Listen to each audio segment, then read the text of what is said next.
धुपिंदर धुरिंदर धर्मेंद्र, पता नहीं क्या नाम है, धुरिंदर ही है कुछ ऐसे हाँ करके जी। है। तो इंडिया में जैसे हमने बताया था, कल भी जिक्र किया था, बॉलीवुड में ओरिजिनल स्टोरीज खत्म हो गई हैं, ओरिजिनल हीरोज भी मेरे ख्याल उनके पास कोई नहीं है। जो फिल्में बना रहे हैं, जिस कॉन्सेप्ट पे बात करते हैं, फ्लॉप हो रही है एक के बाद एक। तो क्या किया जाए, कुछ ऐसा किया जाए कि पाकिस्तान में तरतरी मचे, उसकी प्रमोशन को ये कैश करें अपने मुल्क में और लोग देखने आए। बिल्कुल, शिकस्त के बाद कुछ घबरा से गए हैं ज्यादा। और इस मूवी में सारी स्टार कास्ट ले ली उन्होंने। संजय दत्त भी इसमें है, रणवीर भी इसी में है, अर्जुन रामपाल भी हैं, अक्षय खन्ना भी हैं। तो सभी इस मूवी में हैं और पाकिस्तान पे बेस करके इंडियन एजेंसी, पाकिस्तान की एजेंसी और पाकिस्तान के हालात वाक़यात, पॉलिटिकल जमातें और ये सब कुछ इसके अंदर है। अब कंटेंट क्या है वो तो जब रिलीज होगी तो पता चलेगा कि कितना पाकिस्तान के बारे में बाद में बताती हूँ। बात बड़ी फनी है कि अब अपने ये भारत अपनी एयरफोर्स या आर्मी को लेके कोई पेट्रियोटिक फिल्म बनाएंगे तो लोग मारेंगे कि यार बस कर दो। तो उनको पता है, वरना ये नोट किए कि उसके बाद से अपनी ना कोई एयरफोर्स बना ही नहीं रहे मूवी, डर के मारे। नहीं तो दुबई एयर शो पे आपने देखा क्या हुआ? जब शेर खुले और उनके जो और शाहीनों से मुकाबला हुआ तो बहुत बुरा हुआ। तो 7-0 पे जब वो गिरे हैं, उनके जो तैयारे हमने जो तबाह की हमारी एयरफोर्स ने माशाल्लाह, उसके बाद अब उनकी हिम्मत ही नहीं हो रही कि एयरफोर्स और आर्मी को लेके कोई फिल्म बनाए और लोगों को मजीद बेवकूफ बनाए। वो बनेंगे नहीं। तो उन्होंने कहा चलो जी अब शिफ्ट करें, अब पाकिस्तान का हम क्या इसका चोरी कर सकते हैं। तो कंटेंट जनाब, लेकिन तो पता है दुबई एयर शो में क्या हुआ है? वो इंडिया के फोर्सेस के एहलकार पाकिस्तानी स्टॉल पे गए जहां पाकिस्तान की जा रहा है और JF-17 थंडर की बड़ी तारीफ वगैरह हुई और वो बड़े मुतासिर दिखाई दिए। फिर पाकिस्तानी फोर्सेस के जो लोग थे उन्होंने कहा कि भाई ठीक है आप हमारे उसमें आए हैं और बहुत अच्छी बात है, तो let's have a cup of T. Oh wow! तो मतलब भारत के एयरफोर्स वाले इम्प्रेस थे, हमारे उधर आके वो पहुंचे और वहां सेल्फियां बनाई उन्होंने, बिल्कुल। और हमने चाय भी ऑफर की। अच्छा, चाय जब ऑफर की तो यकीनन उन्होंने सोचा होगा कि ये क्या हो रहा है। चाय तो सोर पॉइंट हो गया ना इनका। टी इज फैंटास्टिक, सोर पॉइंट हो गया। इंडिया तो खैर बड़ा मजे की बात रही और हमसे बहुत ज्यादा मुतासिर है वो, और वहां पहुंचे और सेल्फीज वगैरह भी बनवाई। अच्छा जी, तो हम इस मूवी की जरा बात करते हैं ना।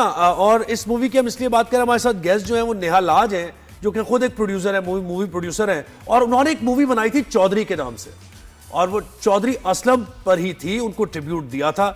चौधरी असलम जिनको शहीद कर दिया गया था पाकिस्तान पुलिस के, कराची पुलिस के एक जबरदस्त ऑफिसर, जिन्होंने दहशतगर्दों के खिलाफ जो ऑपरेशन और सारी चीजें सबके सामने ही है। तो नेहा को जरा वेलकम करते हैं। नेहा, अस्सलाम वालेकुम, गुड मॉर्निंग। वालेकुम सलाम, गुड मॉर्निंग। हाँ, तो नेहा आप कैसे, जब आपने ये ट्रेलर देखा भारत की ये फिल्म का, तो आप भी उछली होंगी और आपने कहा होगा ये क्या? हाँ जी, कुछ ये हुआ ये कि मेरा फोन तकरीबन 3 दिन से इस तरीके से फुल है कि हर बंदा कहता है आपने तो 2022 में फिल्म बना दी है और आपने हीरो को हीरो की तरह दिखाया है और यहाँ पे उसकी एंट्री बिल्कुल एक विलन जैसी है, तो आपको कैसा फील हो रहा है? तो मैंने कहा ऑब्वियसली मुझे अच्छा नहीं लग रहा, क्योंकि मैंने तो एक हीरो को प्रोटेक्ट किया था कि वो रियल हमारा हीरो है। तो अब वो फिल्म आएगी तो पता चलेगा, मगर अभी तक ट्रेलर में तो ऐसा लग रहा है कि वो चौधरी जो है वो विलन है। तो ये हीरो उसमें दिखा किसको रहे हैं कि जी जो गैंग वाले लोग हैं वो भी विलन हैं, पुलिस वाले भी विलन है, तो इसमें हीरो किसको दिखा रहे हैं? एजेंसी के लोगों को दिखा रहे हैं। उसमें भी किरदार है अर्जुन रामपाल वगैरह और ये सारे हैं उसमें, तो वो अपनी एजेंसी भी है उनकी, इंडियन एजेंसी, उसे हीरो दिखा रहे होंगे वो ऑब्वियसली। क्यों नहीं? ऑब्वियसली उनको हीरो दिखाएंगे। हम तो हमेशा नेगेटिव होते हैं, कोई भी फिल्म कंप्लीट नहीं होती ना हमारे बिना। तो अब हमारे हीरोज को लेके जो है वो फिल्म बनाएंगे और उस पे लाइमलाइट्स लेंगे। नेहा, क्या ऑब्सेशन है इंडिया को, क्या ऑब्सेशन है? तो बॉलीवुड तो ऐसा था कि दुनिया उनको देख के कॉपी करती थी, अब तो वो कॉपी कर रहे हैं दुनिया को, कभी कोरियन कंटेंट, कभी जी टर्किश कंटेंट और फिर हमारा कंटेंट। तो ये उनको मसला क्या है, ऐसी ऑब्सेशन, और उनकी ओरिजिनलिटी कहाँ खत्म हो गई है, किधर चली गई है कि एक फिल्म नहीं बन रही उनसे, एक गाना नहीं ओरिजिनल बन रहा? आई थिंक टॉलीवुड ना पूरी तरीके से जो है ना उन पे हावी हो गया है, तो अब वो वहां से भी कोई चीज नहीं उठा पा रहे हैं, तो ऑब्वियसली पाकिस्तान की तरफ आए। तो इस चीज को हम नेगेटिव वे में ना लें, हम पॉजिटिव वे में लें कि देखो उनको स्टोरी चलाने के लिए या फिर फिल्म इंडस्ट्री को उठाने के लिए हमारे हीरोज की नीड पड़ गई, या हमारे जो भी वर्ड एवर उन्होंने रिमांड किए या जो भी रखा उसमें उनको हमारी नीड पड़ रही है। नहीं, पॉजिटिव तो हम ले रहे हैं, नेगेटिव क्यों लेंगे हम? लेकिन बात यह है कि देखिए वो दिखा जो कुछ रहे, ये इंपॉर्टेंट बात है ना, कि वो सनी देओल की मूवीज और अक्षय कुमार की मूवीज और वो सारी पाकिस्तान के खिलाफ प्रोपेगेंडा। फिर एक और नया मैंने चीज में देखी कि सारे ही स्टार्स को ले लिया। ये भी मुझे लगता है कि जहां जिस मूवी में सब मौजूद हो, वो कोशिश होती है, एक्स्ट्रा एफर्ट होती है कि किसी को देख के तो पब्लिक आएगी। हाँ, और ये कि ऐसे जिसमें ज्यादा स्टार्स हो उसमें बजट फिर कहीं और से भी आ रहा होता है ना, फंडिंग फिर आपकी हुकूमत से और मोदी मीडिया को जो सपोर्ट करता है, तो आप समझ जाए ना क्या है, पैसे आ रहे हैं तो इसलिए जब ज्यादा पैसे आएंगे तो स्टार्स भी ज्यादा आएंगे। इससे पहले भी एक फिल्म बनी थी सूर्यवंशम, उसमें भी बहुत हैवी कास्ट थी, बट वो फिल्म आई थिंक अपना बजट कंप्लीट नहीं कर पाई थी। बिल्कुल। ये आपको तो मुझे क्या बता, लगता है आपके जो चौधरी असलम आपने बनाए थे और आपने ये संजय दत्त को देखा, कौन किसकी पर्सनैलिटी, क्योंकि मुझे तो जो असली चौधरी असलम थे ना, सबसे अच्छी पर्सनैलिटी उनकी लग रही है। ये बात तो हकीकत है कि चौधरी साहब की पर्सनैलिटी जो थी वो उसको कॉपी किया जा रहा है, तो उसको मतलब मैंने जब तारिक साहब को कास्ट किया था तो उनको भी बकायदा उनका गेटअप करवाया था, उनको क्लासेस दिलवाई थी, फिर भी जाहिर सी बात है कि वो बात नहीं आई थी जो चौधरी साहब की है, तो वो नहीं आ सकती थी। और उन्होंने संजय दत्त का भी अच्छा गेटअप किया है, और वो वैसे संजय दत्त जो है वो बहुत अच्छे परफॉर्मर है, तो वो अच्छे अपने तौर से लग रहे हैं, पर चौधरी असलम जो हमारे रियल हीरो हैं उनकी बात ही अलग है। सही है।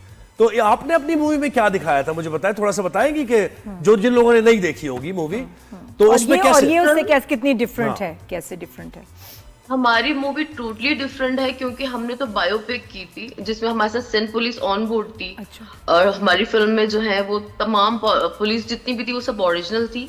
और सेकेंडली हमने सारे जितने भी एमक्यूएम के हालात है 90 से लेके, एमक्यूएम मैंने नाम ले लिया, हमसे सॉरी, 90 से लेके जो 2014 तक के हालात थे वो हमने दिखाए हैं, मगर पॉजिटिव वे में रख के, क्योंकि हम लोग, आपको पता है सेंसर बोर्ड का इशू होता है, बहुत सारी प्रॉब्लम्स होती हैं, तो उसको देखते हुए हमने वो पूरी स्टोरी को जनरेट किया। तो ये टोटली डिफरेंट है, और अपने रियल हीरो को बताया कि वो हीरो बना कैसे और फिर किस तरीके से उसकी शहादत हुई। तो और इस तरह की मूवी में रिसर्च बहुत जरूरी होती है, आपकी ऑथेंटिक रिसर्च होनी चाहिए। हमारी तकरीबन कोई 3 इयर्स लगे थे उसके अंदर, और हमारे साथ सिंध पुलिस प्रॉपरली हमें कोऑपरेट किया, हर तरह से सपोर्ट किया हर चीज में, मतलब इसके लिए तो मैं कहूंगी जितना शुक्रिया अदा करूं खत्म है।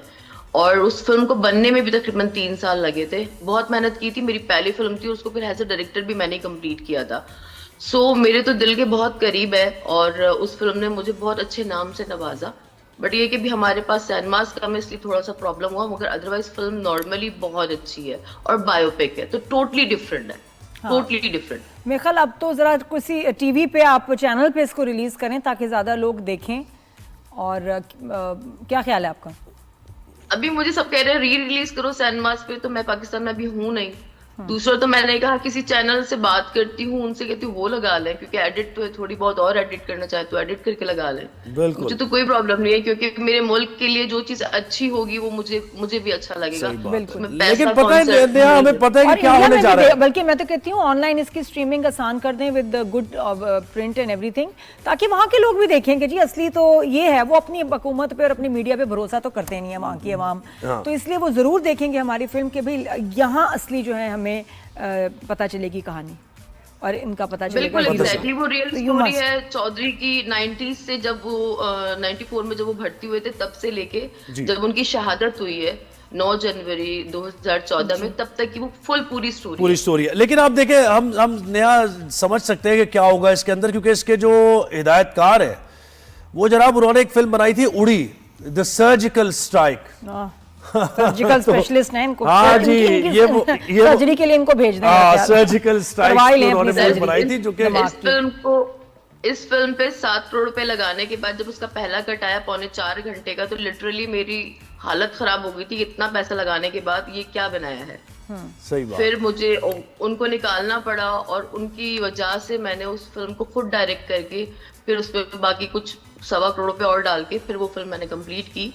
बट उसके बाद कुछ हद तक के सेंसर बोर्ड पे भी कटी, तो काफी प्रॉब्लम का सामना करना पड़ा मुझे। मगर सबसे मैं ये कह रहा था कि ये मूवी बना रहे हैं धुरंधर करके, जो मूवी है उसके हिदायतकार ने पहले बनाई थी, इसकी बात करें। ओके मैं समझा, नहीं, मैं इस मूवी के डायरेक्टर, उससे पता चल रहा है कि उनका कंटेंट होने क्या जा रहा है, मूवी क्या होने जा रही है, क्योंकि उन्होंने उड़ी द सर्जिकल स्ट्राइक्स बनाई थी। बिल्कुल ऐसे। हाँ, तो अब देख लेना, अब कॉन्सेप्ट नहीं बचे हैं, तो अब आगे इंडस्ट्री ग्रो नहीं कर रही है, तो अब क्या कर सकते हैं, तो उनको चौधरी लेकिन आप मुझे जैसे बताएं, हीरो याद आई। आप भी ज़रा प्रोड्यूस किए मूवी, कुछ एथिक्स होते हैं मूवी बनाते वक्त? क्योंकि इस मूवी में भी हमने जो इसके ग्लिम्सेस देखे या जो कुछ भी उसमें हमारे पॉलिटिशियंस की और किसी भी, और बाकी कोई ऐसा कोई इंटरनेशनल बॉडी होती है जहां आप कंप्लेन कर सकें, शिकायत करें कि हमारे जो है हीरो को इन्होंने गलत तरीके से पोर्ट्रे किया है। वैसे इनकी फिल्मों में बहुत होता है, ये अपने भी जो है ना हिस्टोरिकल कैरेक्टर्स को हमेशा गलत ही पोर्ट्रे करते हैं, इन पे केसेस ही हमेशा होते हैं। तो हम भी जो है, आई थिंक हमें भी कंप्लेन कहीं करनी चाहिए कि ये गलत जो है ना हिस्ट्री के फैक्ट्स और हमारे हीरो को गलत उसमें दिखा रहे हैं विद रॉन्ग इन्फॉर्मेशन। एग्जैक्टली और हमारी जो है बेनजीर साहिबा, तो उनकी पिक्चर भी यूज की गई है। और इसके अलावा जो हमारे हीरो है उसको वाकई में उसको नेगेटिव वे में दिखाया जा रहा है। तो मुझे नहीं लगता कि हमें उनको परमिशन लेनी चाहिए थी, प्रॉपर नाम यूज किए हर किसी के, क्योंकि इसकी परमिशन तो मुझे भी नहीं मिली थी। सिवाय क्योंकि मुझे भाभी ने नाम यूज करने के लिए, सिंध पुलिस ने, उन्होंने मुझे अथॉरिटी लेटर लिया था, उसके लिए भी मुझे 7 महीने लगे थे, इतनी परमिशंस थी। और भाभी की भी एनओसी ली थी मैंने, नौरीन भाभी की। बिल्कुल, तो क्योंकि देखिए आप बिल्कुल कैरेक्टर ऐसा दिखाते हैं जिसमें आप अंदाजा कर सकते हैं कि भाई इसकी बात हो रही है। राहुल गांधी पे अगर आप कोई बनाएंगे तो आप दिखा देंगे कि भाई वो कैसा है, दिखने में कैसा है, ताकि लोग रिलेट कर सके। लेकिन आप दिखाई दे राहुल गांधी को, तो ये तो बिल्कुल अलग बात है। और शोर मचाना इसलिए जरूरी है ताकि उनकी आवाम को पता चले कि एक बार फिर जो है आपको बेवकूफ बनाया जा रहा है, गलत इंफॉर्मेशन दी जा रही है, जो वो मान भी लेंगे, उनको तो आदत होगी, उनको पता है। तो ये इसलिए इस पे डिस्कस करना और इस पे सोशल मीडिया पे शोर मचाना बहुत जरूरी है। और हाँ, और सेकेंडली सवाल किया जाए ना कि उन्होंने हर किसी का ओरिजिनल नाम यूज किया है, इसकी तो परमिशन होती ही है। एग्जैक्टली। अब मुझे नहीं लगा कि अगर बॉर्डर पार ये पता वाकई में है सीरियस मैटर। इसके लीगल भी चीजें हमें पूछनी चाहिए कि आप किसी भी मुल्क के आप हीरो को लेके उनका नाम यूज करके गलत डिस्टॉर्ट करके फैक्ट्स आपने मूवी बना दी और रिलीज, और ये सिर्फ इंडिया में तो नहीं रिलीज होगी ना, ये तो पूरी दुनिया में होगी। इनकी वहां रिलीजेस हमें रोकनी चाहिए ऑनेस्टली। अगर यहाँ नहीं है, अपने मुल्क में जो भी सबको बना लें बेवकूफ, बट इंटरनेशनली आई थिंक इसको हमें बैन कराना चाहिए। अच्छा, मैं उम्मीद करता हूँ कि जब ये दिखा रहे हैं ना सब सारे मामला आती है 90s से लेके आगे तक के, फिर ये इंडियन इन्वॉल्वमेंट भी दिखाएंगे, जो इंडियन एजेंट्स यहाँ पर आते हैं, जो स्लीपर सेल है, जो दहशतगर्दी की कार्रवाइयां, जो बॉम्ब ब्लास्ट किए गए कराची में, बिल्कुल, जो दहशतगर्दी कराई गई मुख्तलिफ इलाकों में, कभी किसी को मार दिया, कभी किसी को मार दिया, तो वो इंडिया के एजेंट्स का भी यकीन, आप फिर अगर हिम्मत है तो जिक्र करें ना, वो अगर आप फैक्ट्स पर दिखा रहे हैं।